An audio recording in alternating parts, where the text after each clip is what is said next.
I guess Ice Cube associates himself with all those remarks, associates himself with the Charlottesville remarks, associates himself with the shithole country remarks. I guess Ice Cube associates himself with Donald Trump calling Hispanics breeders. I guess Ice Cube associates himself with Jared Kushner saying that Donald Trump can't help black people if black people don't want to help themselves. I guess that's what Ice Cube associates himself with. Nice career move. Yeah. Well. Nice career move. All right, we were back with Political Junkies Overtime, and we're going to talk about the Ice Cube situation that just passed by recently. I think it was very interesting. I'm going to let my guys jump in, and then I'm going to jump in afterwards. Go ahead. I want to say I flip-flop. Uh-oh, Carlito. Flip-flop on this. You flip-flopped, huh? Let's hear it. Flip-flop. You know, because at first when I heard the beginning, that's not flip-flop. I was just like, oh, really? I was just more surprised that Ice Cube was working with Trump. Like, why? You know, he's not going to care anything that they have to do. But after listening to what Ice Cube was explaining, he wasn't working with anybody. He just said, hey, this is my plan. The Democrats said, oh, it's a good plan. We'll work with you after the election. Yeah. The Republicans came, oh, let me use your plan, whatever. Well, they said, oh, this is a good plan. Let's try to use some of your stuff and put it in our plan. Ice Cube didn't tell them or advise them on what to put in their own platinum, you know, whatever they want to call their plan. He just said, this is what my plan is about. And they just grabbed whatever they wanted and tweak whatever they tweaked. And so Ice Cube wasn't really endorsing anybody. He just put it out there and they grab what they grab. He said he's going to talk to whoever's in power for the benefit of black people. He doesn't care who it is because both parties have fallen flat. They don't help anybody. They don't help black people.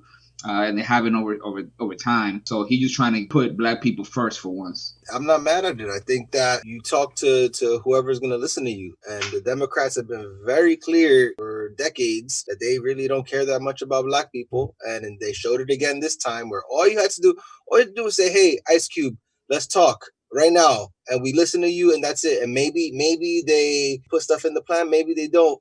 But you don't say we're going to talk to you after the election. What does that mean? What are you doing to get his vote and to get his following's vote in that moment when you tell them to wait? So it just shows, you know what? I think I could win without your vote, so I don't really care, and you just got to wait. And that's a common theme amongst the Democratic Party is just wait. It's that white moderate that Martin Luther King warned about is just the wait your turn.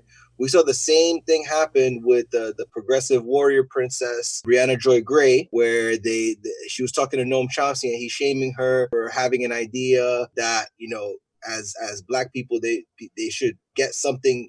They should be given something to vote for after decades of being told to wait. And he's shaming her for her vote, saying, how could you go and do that when she's talking with her personal experience of people that aren't better than than 2 decades ago. Again, it's the shaming of Ice Cube. They canceled Ice Cube.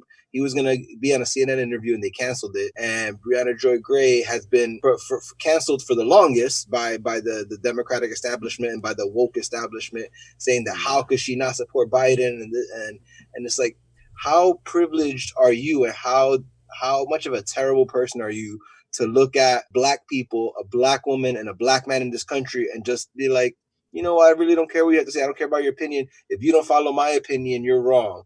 And I'm going to ignore your suffering. I'm going to ignore your experiences. I'm going to ignore everything that you have to say. And if you don't follow what I say, then you're canceled. And that's the Dems in a nutshell. Yeah. You know, they said, it's how Kanye said George Bush doesn't care about black people. I'll say the Democrats don't care about blac people. Yeah, well, don't bring that guy up. They don't listen. Go ahead, and this is what's going to happen to them. And this is part of why, you know, I really hope that, you know, flip the Senate, they get the House, and Biden wins. What excuse are they going to use? They no longer going to use Mitch McConnell as an excuse. They're no longer going to use Trump as an excuse. So what are they going to say? I know what they're going to say. They didn't have the votes. Did you see the video of Obama the other day saying, hey, you know, it's not that I wasn't progressive. You know, I tried. It's just that I didn't have the votes. So that's the excuse is you just blame the couple of Democrats that won't vote for you instead of forcing them to come to your side within your party and having your party unite the way the Republicans unite.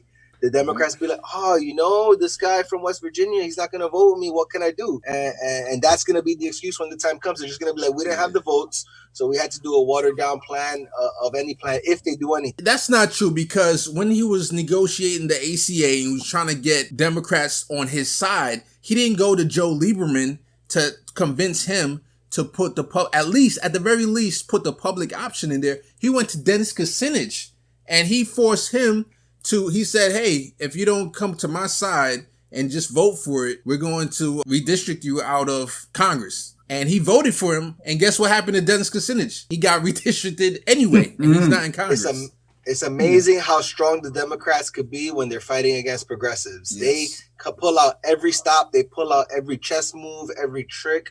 Whenever it comes to stopping something good from happening, they will be the most creative party you've ever seen.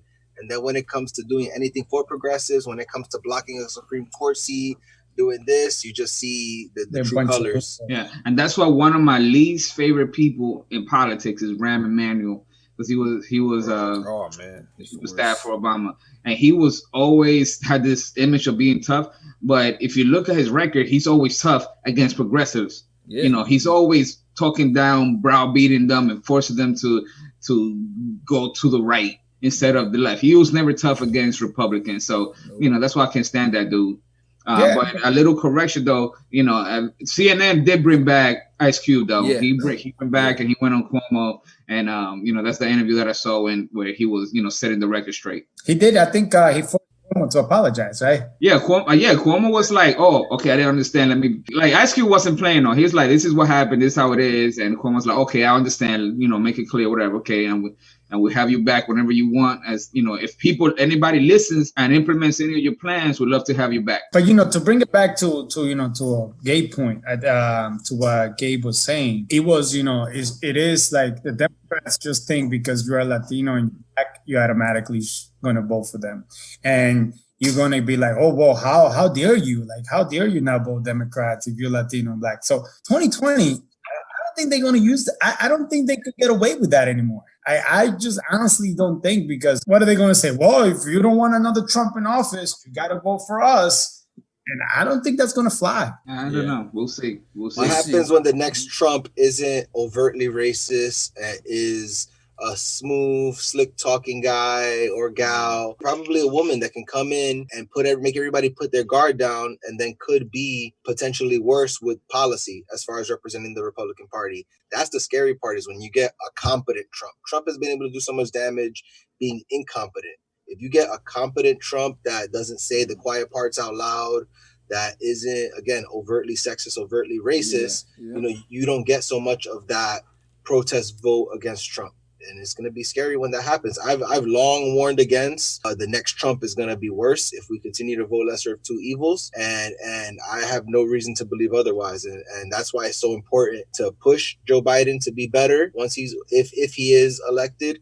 And if he's not better, we have to be the first ones on the front lines primarying them in 2024 to make sure that we then make the case to the American people that we saw what he did, and that's not good enough, and here's our plan, and here's our champion for next time. I will always say that we dodged the bullet with Bloomberg not being the nominee, because I think Bloomberg honestly would have been that smart Trump. Because one, he would have been in the Democratic Party. Two, we saw how he forced himself onto the New York City people to get another term.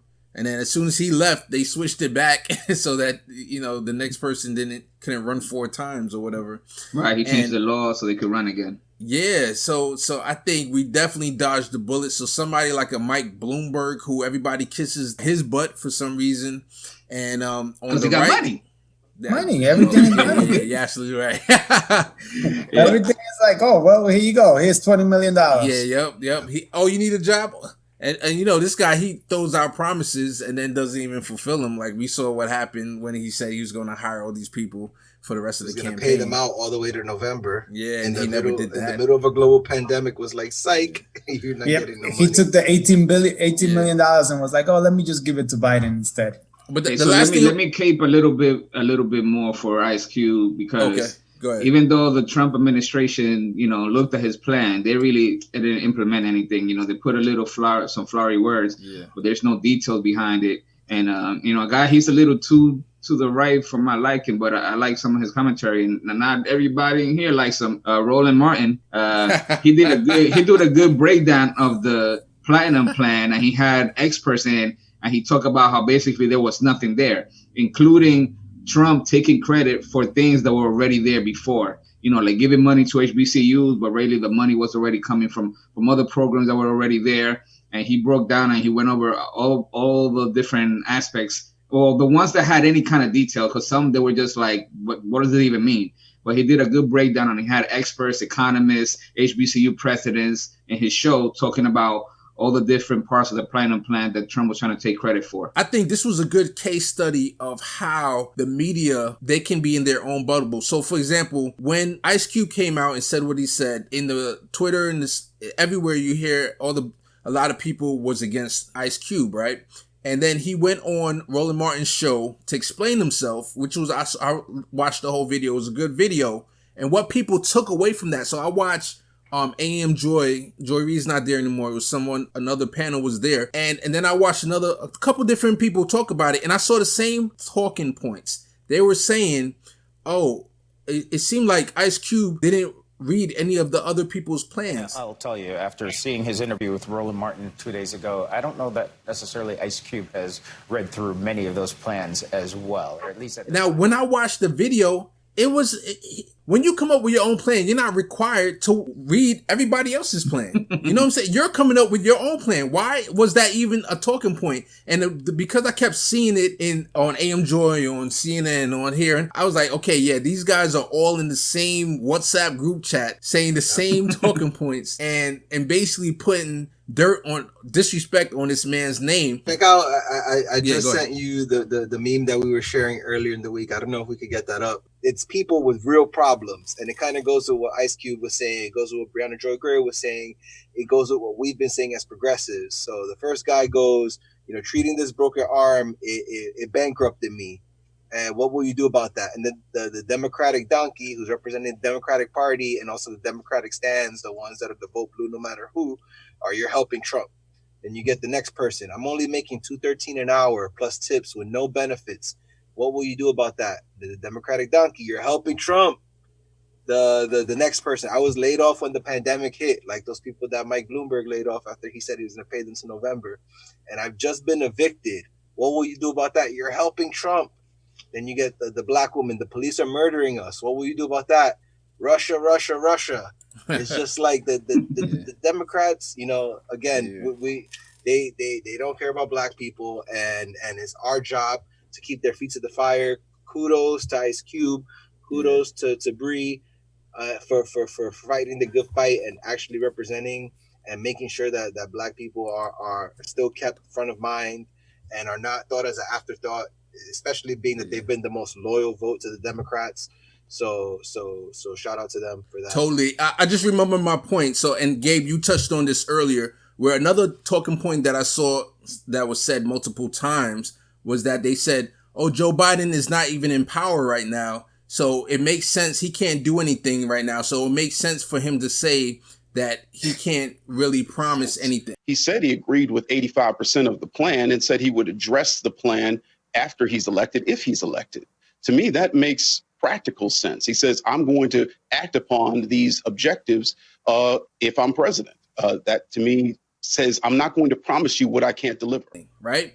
And my point is, that's why even though John and a lot of people here hate on Bernie now, okay, rightfully or not, that's why I love Bernie, because he didn't say, okay, this is a policy that I think might happen, or he didn't say, I'm not even going to come up with a policy. I'm just going to get elect me, and then we'll see what happens. He said, no, this is what I'm going to fight for. This is what I want to happen, and this is what I'm going to be fighting for. And when Ice Cube came to Joe Biden, what Joe Biden should have said, okay, this, and this, I totally agree with you. And then this, maybe I don't agree with you. But he should have said, I'm going to implement these things, and this is what I'm going to fight for if you elect me. And that would have been a totally different position. Powers of Biden's executive orders, if he could commit to making executive orders, because maybe you can't pass so much stuff, whether you have the House, the Senate, whatever, you don't know what the situation is going to be. But you have executive orders that you could do on day one. Yeah. And if he had a list, like Kyle Kalinske says, of 10, 20 executive orders that he could make on day one that could substantially make black people and Americans' lives better, then that would be a humongous selling point. Totally. But again, you got to touch base on Bernie point. He had those stuff and was going to fight, but he only fought till March and sold out for 10. That's my problem. That's how you know Bernie's becoming a Democrat, because he became a very easy loser. That's my problem. I mean, I love the guy to everything, but if you're gonna fight, you gotta fight to the end, man. You gotta go 12 rounds. You can't just lay down in round 3 and be like, oh. And then again, like, it goes back. Like, there's nothing like Biden. It was like, oh well, I have a black friend. He was the president. I was president, so therefore, vote for me. Oh, by the way, I'm also gonna give you African American female as my vice president. It's going to show you that I'm not really racist, you know, but my kids can't go to school with your kids, but I have, you know. Come on, man. Like, they'll give you cultural wins, but they won't give you substantial policy wins. They'll exactly. give you the Yas Queen moments, but they won't give you anything that's going to help your life substantially. So absolutely. So, and we know that, you know, the billionaires and all those, you know, corporate sponsor and Wall Street telling Biden, like, no, we can't make black people life better. That's not good for business. So they're just going to tell us, continuing to vote for us. And well, we are better than the Republican Party. We're still not giving you anything, but we're better than Trump. And people are going to continue to vote. Oh man, there was the TikTok of the guy talking about fracking. So they go, "Are you for fracking?" And then he goes, "Republicans, I will not ban fracking." And then he goes, "Democrats, I will not ban fracking." Rainbow, heart, black fist, like all of the cultural things, but it's the same policy. They will give you bad policies, but with love.